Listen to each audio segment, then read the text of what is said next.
MBC로 알고 있는데 MBC 딱 틀면은 시간이 날 때마다 가끔씩 이제 뭐 예를 들어서 축구 중계하다가 시간이 남을 수도 있고 뭐 권투 중계하다가 시간이 남을 수도 있고 뭐 그 시간이 남는 그 중간에 꼭 그 하는 만화가 하나 있었어요. 그러니까 시간 때우기 만화죠. 뭐냐면 톰과 제리라는 만화입니다. 아시죠? 톰과 제리, 톰이 고양이고 제리가 이제 쥐죠, 생쥐죠. 근데 이 톰은 계속해서 이 제리를 어떻게든 해보려고 쫓아다니는데 이 제리가 잡힐 듯 잡히지 않는 심지어는 나중에는 이제 톰을 골탕먹이기까지 하는 뭐 이런 이야기가 반복되는데 계속 똑같은 레파토리를 왜 계속해서 그렇게 몇십 년 동안 봐왔는지 참 모르겠어요. 근데 어렸을 때는 그게 나름 굉장히 재미있고 좀 통쾌함이라고 그럴까요? 근데 생각을 해보면 그 만화가 재미있는 이유를 생각해보면 실제적인 우리의 삶 속에서는 제리가 톰을 그렇게 골탕 먹이거나 피해서 쏙쏙 따라하는 일이 많지가 않더구만요. 제가 얼마 전에 그 한윤자 권사님 댁을 이제 갔다 왔는데 한윤자 권사님 그 집에 그 개가 한 마리 있어요. 예, 그 개가 있는데 그 김인규 이사님이 그 개를 가리켜서 이제 명순인가 맞나요, 선생님? 하여튼 그랬는데 그 제가 아주 똑똑한 놈이라고 이렇게 얘기하시면서 그래서 왜 그러냐고 여쭤봤더니 쥐를 21마리인가 잡았다고 이렇게 얘기하더라고요. 근데 여러분 혹시 그 고양이나 개가 쥐 잡은 거 본 적 있어요? 제가 봤는데 먹으려고 잡는 게 아니더만요. 이렇게 갖고 놀더라고요. 그런데 정말 그 고양이나 개에 잡힌 그 쥐는 정말 벌벌 떠는 불쌍한, 물론 이제 쥐가 귀엽지는 않으니까 그렇게 제리처럼. 근데 그래가지고 이렇게 놀고 저렇게 놀고 겁에 질려 있고 사실 현실 세계에선 그 모양이잖아요. 그런데 그거를 만화의 가상의 공간에선 뒤집어 놓으니까 현실에서 일어나지 않는 일을 그것에선 현실이 되게 만드니까 거기서 통캠이 느껴지는 게 아닌가. 조금 더 나가면은 우리 세상 속에서 톰처럼 사는 사람들이 있고 제리처럼 사는 사람들이 있는데 세상은 고양이가 생쥐 같은 사람들을 괴롭히고 착취하고 빨아먹는 세상이죠. 그런데 아마 그러한 만화를 속에서 일종의 해학 뭐 이런 게 있는 거죠. 그래서 그것을 세상을 비틀고 거기서 느껴지는 여러 가지 카타르시스를 뭐 이렇게 맛보는 아마 그런 만화가 아니었나 싶습니다. 왜 제가 오늘 이 얘기를 하냐면 오늘부터 어제부터 오늘 뭐 계속해서 이어지는 얘기가 결과적으로는 쫓고 쫓기는 이야기입니다. 쫓는 사람은 사울이고 쫓기는 사람은 다윗이고 어제는 그일라라는 곳에 괜히 갔다가 죽을 뻔하고 다윗이 도망오는 장면을 보았죠. 그일라로 다윗을 잡으러 갔다가 떠났다는 얘기를 듣고 다시 돌아오는 이 사울 얘기고 오늘도 그 이야기가 계속해서 반복이 되는데 이 사울이 다윗을 찾으려고 뭐 십광야에 있는 숲을도 가고 또 여러 가지를 이제 여기저기 헤매면서 이제 다윗을 어떻게든 괴롭히고 다윗과 함께한 일행을 이 고양이가 쥐쫓듯이 괴롭히는 이런 장면이 보이게 됩니다. 오늘 이 장면 속에서 우리 톰과 제리에 느꼈던 그런 해악은 느껴지지 않지만 일종의 아슬아슬한 뭐랄까요 안정감 이렇게 얘기하면 좀 그렇겠지만 그걸 느끼게 되는데 사실 이 사울은 그 당시 이스라엘의 모든 권력을 가진 자였기 때문에 뭐 지금도 그렇지만 정보가 곧 권력이죠. 그 다윗이 어디 간지를 다 대충 파악을 한단 말입니다. 그리고 주위에 있는 사람이 알아서 이 다윗의 정보를 갖다 주기 때문에 사실 맘먹고 잡으려고 하면은 금방 잡을 수도 있는 상황이지 않습니까? 그런데 그 사이를 어떻게든 비집고 도망다니는 다윗의 모습이 참 아슬아슬하지만 한편으로는 참 뭔가 모를 안정감이 느껴진다. 뭐 이렇게 얘기할 수 있겠습니다. 자, 그렇다면 어떤 일이 일어났는지를 함께 한번 읽어보도록 하지요. 예, 우리 15절의 말씀을 같이 한번 읽어보겠습니다. 15절입니다. 시작. 다윗이 다윗이 사울이 자기의 생명을 빼앗으려고 나온 것을 보았으므로 그가 십광야 수풀에 있었더니 그일라로 갔다가 그렇게 낭패를 한번 당하고 나서는 그래도 사람이 제일 없을 것 같은 십광야, 그러니까 광야로 가게 되는 거죠. 이 광야 생활이 결코 쉬운 게 아닙니다. 여러분, 물도 없는, 물이 부족한, 먹을 것도 부족한 그곳에서 600명의 사람들과 함께 지내는 공간을 찾는다는 게 어디 쉽겠어요? 하지만 일단은 목숨을 보존해야 되기 때문에 사람이 오지 않는 그곳까지 가게 되는데요. 중요한 것은 그곳에서도 눈이 있었죠. 그 눈이 있어서 그곳을 다스리는 그곳 사는 10사람들이 이 다윗을 고발하려고 합니다. 예, 우리 함께 19절의 말씀을 같이 한번 읽어보도록 하죠. 19절입니다. 시작. 그때에 10사람들이 기브아에 이르러 사울에게 나와 이르되 다윗이 우리와 함께 광야 남쪽 하길라 산 숲을 요새에 숨지 아니하였나이까. 정부를 가르쳐주고 20절에는 내려오십시오. 저희가 다 판을 깔아놓겠습니다. 이렇게 얘기를 합니다. 그래서 사울이 이 이야기를 듣고는 그래, 내가 갈게. 기다려봐. 그러면서 이제 내려오고 있는데 어떻게 또 다윗은 이 소식을 듣고 급히 도망하게 됩니다. 그래서 이제 쫓고 쫓기는 이런 관계가 보니까 26절에 나타나는데요. 사울이 산 이쪽으로 가면은 다윗은 산 저쪽으로 가고, 뭐 이게 딱 보세요, 통과제리죠. 그리고 다윗이 두려워하고 급히 피하고 에워싸려고 하면 또 도망가고, 뭐 이런 일이 계속 일어난단 말입니다. 그런데 이 이야기의 끝이 어떻게 끝났느냐? 우리 함께 28절의 말씀을 같이 한번 읽어보겠습니다. 28절입니다. 시작. 이에 사울이 다윗 뒤쫓기를 그치고 돌아와 블레셋 사람을 치러 갔으므로 그것을 셀라 하마 느곳이라 칭하니라. 갑자기 블레셋 사람들이 쳐들어왔다는 소리를 듣고 당장은 나라를 지켜야 되니까 사울이 자기의 군사들을 뒤돌려서 이 블레셋 사람들을 싸우기 위해서 가게 되는 뭐 이런 장면으로 이 이야기는 일단락이 됩니다. 그래서 이곳의 이름이 뭐라고 얘기한다고요? 셀라하므느마곳. 이게 뭐냐면 좋은 성경은 3번이라고 써놓고 밑에 보면 3번이 있습니다. 뭐라고 써 있어요? 분리하는 바위라고 써 있죠. 왜 분리하는 바위입니까? 아마 여기서 사울은 사울의 갈 길을 가고 다윗은 또 갈 길을 가고 분리됐다. 뭐 이런 말도 되고, 또 한편으로 이거는 또 하나님이 그러한 위험으로부터 다윗을 분리시켰다, 구원하셨다, 뭐 이런 의미로 이 셀라하마느곳이라고 이렇게 칭하게 된 것 같습니다. 자, 그런데 제가 오늘 말씀을 보면서 참 뭐랄까요, 안타까운 거 하나, 그리고 또 은혜로운 거 하나를 보게 되었습니다. 먼저 안타까운 것을 하나 먼저 살펴보려고 하는데요. 그 주인공은 여러분 잘 아는 바로 사울의 이야기입니다. 자, 우리 21절의 말씀을 같이 한번 읽어보도록 하죠. 21절입니다. 시작. 사울이 이르되 너희가 나를 긍휼히 여겼으니 여호와께 복받기를 원하노라. 지금 사울이 밀고 한, 다윗을 있는 곳을 밀고 한 10사람들에게 이렇게 얘기합니다. 야, 니네 복 받아야 돼. 나한테 이렇게 잘해줬잖아. 이렇게 얘기를 합니다. 마치 사울이 굉장히 하나님과 가까운 듯한 사람처럼 보이게 되지요.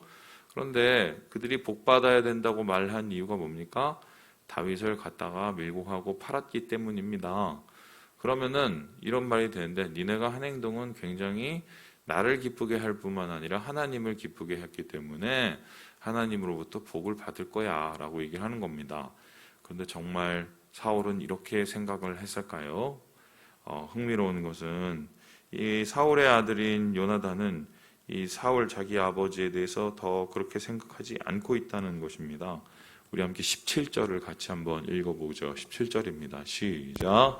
곧 요나단이 그에게 이르기를 두려워하지 말라. 내 아버지 사울의 손이 내게 미치지 못할 것이요 너는 이스라엘 왕이 되고 나는 내 다음이 될 것을 내 아버지 사울도 안다 하니라. 사울이 안 돼요. 뭘 안다고요? 다윗이 잡힐 것을 압니까? 다윗이 다음 왕이 될 것을 압니까? 다음 왕이 될 것을 안돼요. 그러면은 하나님의 뜻을 압니다. 하나님의 뜻은 자기 대에 왕정이 끝나는 거예요. 새로운 왕이 세워지는 거예요.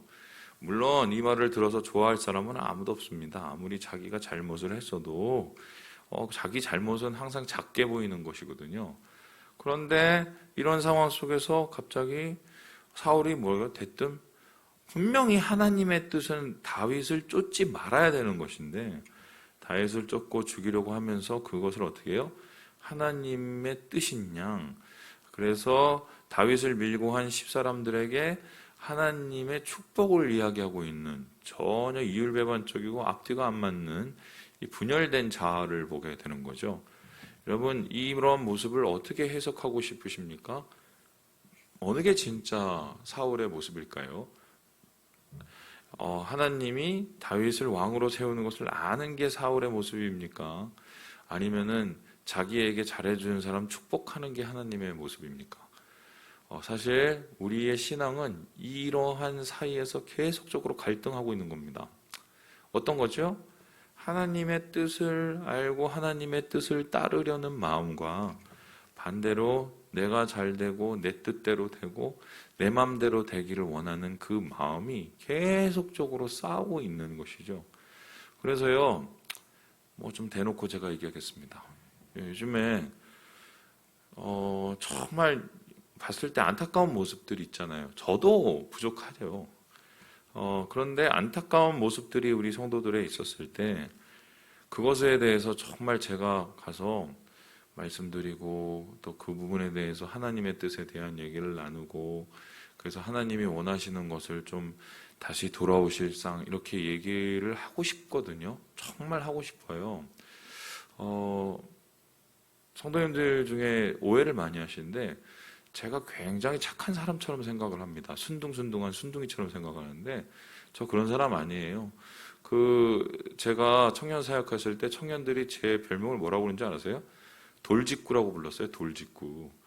무슨 일이 있으면은 기도 탁 하고 아이를 불러다가 밥 사주면서 정확하게 얘야 내가 너를 위해서 기도를 하는데 하나님이 이렇게 얘기하셨어. 하도 돌직구를 때리고 설교 시간에 하도 돌직구를 하면 애들이 똑같이 했어요. 목사님 제가 한 대 또 얻어맞았네요. 목사님이 역시 돌직구. 이런 사람이었어요 제가. 그런데 담임이 되고 나서 그렇게 못하고 있거든요. 그러면 제가 여러분 눈치를 봐서 그런 걸까요? 물론 뭐 그럴 수도 있어요. 욕먹기 싫으니까. 아니면은 제가 무슨 마음이 변했을까요? 그게 아니라요. 그렇게 말씀해도 들으실 분이 정말 몇 명이나 되나 모르겠어요.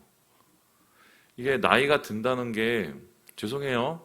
저도 딱 보면 듣고 싶은 말만 듣고 싶거든요. 그런데 흥미로운 건 뭐냐면 그 부분에 대해서 제가 진짜 조심스럽게 말씀을 건네면요. 진짜 그래요, 진짜. 아세요. 이미. 하나님이 뭘 자신에게 원하는지 대부분 아시더라고요. 그런데 아는데 자기 편한 대로 해석하고 자기가 믿고 싶은 대로 믿는 거예요. 이게 신앙이 성숙하면은 사실은 반대가 돼야 되는데 나이가 들고 신앙이 많아질수록 저도 보면은 자꾸 내 편한 대로 예전에는 막 옷을 입어도 막 좀 티가 나고 좀 폼나게 입으려고 막 이렇게 얇은 것도 있고 무슨 뭐 라인 들어간 것도 있고 그런데 나이 들면은 계속해서 펑퍼짐하고 편하고 이런 거 입는 건데 몸은 그런 거 입으면 편해지고 좋아집니다. 뭐 바람 송풍 퐁퐁 되고 제가 어제 8,000원짜리 그 팬츠를 하나 사서 팬티 말고 바지를 하나 사서 입었는데 그렇게 시원할 수가 없어요. 이거 뭐 펑펑 뚫리고 근데 그걸 보더니 한 분이 저한테 얘기하더라고. 목사님 그거 꼭 스타킹 같다고. 내가 시원한데 뭐 어떡할 거야. 뭐 이러거든요. 그거는 뭐 통풍하고 건강은 문제가 없는데 우리의 선택의 삶에서 그렇게 하고 사는 거는 그건 좀 문제가 커요. 잘못하면 사울이 되거든요. 사울이 처음부터 그랬겠어요? 하나님의 뜻과 자기의 마음을 왔다 갔다 하다가 결국 그 사이에서 자꾸 자기 편한 대로의 삶을 천한 대로의 신앙으로 이끌다가 결국 그 모양 그 꼴이 되지 않았습니까? 이 사울의 모습 속에서 우리의 마음의 변화를 다시 한번 관찰할 수 있겠다. 이렇게 첫 번째 참 안타까운 얘기를 드리고, 반면에 은혜로운 얘기를 우리가 또 나누게 되면은 우리 함께 29절의 말씀을 같이 읽고 마무리해 보도록 하겠습니다. 29절입니다. 시작. 다윗이 거기서 올라와서 엔게디 요새에 머무니라. 지금 이 다윗의 경우를 보면은 이 제리처럼 쏙쏙쏙 빠져나가면서 피할 수 있었던 이유가 무엇입니까? 지금 보는 것처럼 맨 처음에는 요나단이 와서 도와줘요. 힘내라고, 용기 잃지 말라고. 너 분명히 왕이 될 거야. 나는 너 다음이 될게. 대단하죠, 요나단이라는 사람. 하지만 그렇게 다윗을 축복하면서 격려하는 사람 있죠. 그리고요, 보니까 이 25절을 보니까요, 이 다윗이 오는 거를 알고 어떤 사람인지 정확히 이름이 안 나요. 근데 와갖고 다윗에게 어떻게 해요? 빨리 피하세요. 이러면서 도와줍니다. 전혀 뜻밖의 요나단이 오고 어떤 사람, 이름도 모르는 사람이 와서 도와주게 되죠. 그리고는 여기서 끝나는 게 아니죠. 27절을 보니까 어떤 얘기 나옵니까? 블레셋 사람까지 와서 다윗을 도와줍니다. 이러한 이 다윗을 도와주는 무리는 불특정 다수처럼 보입니다. 그런데 사실 이 맥락이 없는 불특정 다수가 다윗을 도와줄 수 있는 이유는 무엇입니까? 그들에게 똑같은 이유가 아니라 똑같은 원인이 있기 때문입니다. 그 원인은 뭐예요?